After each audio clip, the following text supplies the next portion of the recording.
two people at the same time. Oh, I hate it when we talk the same. We don't finish each other's sentences.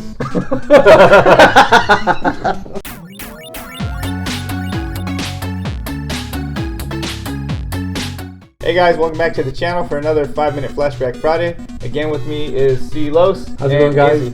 Hey, how are you? Today, guys, we're going to be going over Double Dragon 2 for the NES. What's your thoughts? I love it. The double class, like, dragon kick in the air is, like, so cool because they actually, like, hold hands and the sound effects they're doing the kick. That's true. It's super cool. The weird thing with this one was, depending on which way you were facing, one button did punch, one button did kick. Yes, that's correct. Yeah, it would punch forward and kick backwards. You're right. It was annoying. It's like, oh no, I need to kick this guy. Oh crap, I accidentally punched, and then bam, you uppercut it. And you're like, yeah. That little face they make. Which one? It looks like they just stubbed their toe and they're just like. Yeah, when they get hit, yeah. Acclaim actually took over this time. Are we talking about Acclaim that did Back to the Future? Unfortunately, yes. But this was a great title that they released. Because, you know, collecting clocks is cool, and throwing bowling balls, and getting attacked by bees, and invisible glass. As you know, that Acclaim didn't have a good track record on games because they also did The Simpsons too. And some people like those games. Those are bad. So Billy, with our previous videos, we talked about how we would always look at the covers and we would know that this game is awesome. Yeah. The art was amazing. It just kind of captures your eyes. It's like, what's going on? Yeah. I want to know. It explains it all. Let me put this game in right now. So in the first game, Marion was kidnapped. Correct. This game, it starts off, she gets murdered. Yeah, she is muerto, as the Spanish. Yeah, she is not alive. So now they're out for revenge, which is why it's called Double Dragon 2, The Revenge. So in this game, you could actually play two players at the same time versus the first one, which made this one a lot better. Yeah, I definitely agree with that, especially with the stages. They were, to me, memorable. Yeah, because there's more stages in this one now. Because like we talked about the other one, acts and scenes. Do you know how many stages there are? This one has 9. Oh, okay. Towards the end, it gets way more difficult. There's the platforms that appear and disappear. There's a level with gears, which makes it a lot harder. I do remember a lot of the moves versus doing just a spin kick. He would jump forward with his knee, and it would like shoot an enemy across the screen.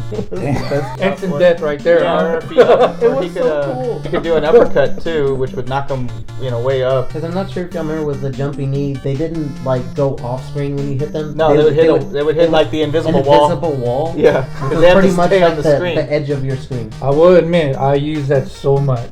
I did too. It was so good. I did too. It worked a lot on the boss battles. I thought the first game was very simplistic, while the secondary game is a lot more detailed with the stages. This one actually introduced cutscenes, which the other game did not have. Now, one of my favorite stages, do you recall that you were inside of a helicopter? Yes. And the enemies get sucked out and you kick them out of the door. I did that! They're just like, the Bobos were so funny because they'd be like, oh no. Yeah, they just get sucked out. A lot changed. Like the colors were more vibrant. There's more stages.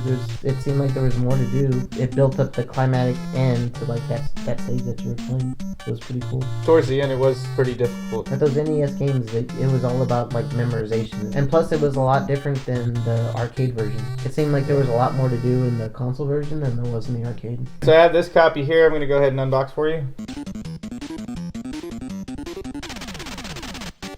Alright guys, so here's the game. Oh, look at that. It's got colors. What a neat surprise. No cool art. Yeah. Just kind of like stills from like the game. It has different difficulties. There's one, I think, where you can hit each other, and another version where you don't. I remember you accidentally picking that and then laughing when you hit me and knocked me off the stage. I don't know what you're talking about.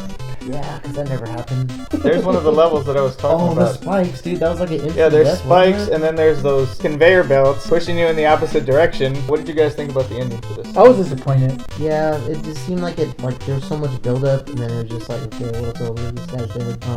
The girl's back to cry. But how was she back, though? Angels descended from heaven and brought her back to life. I was like, what?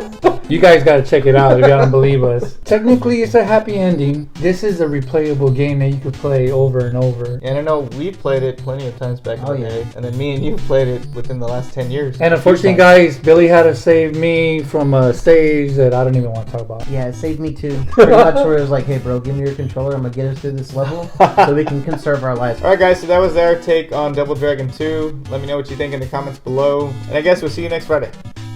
Later. Take care.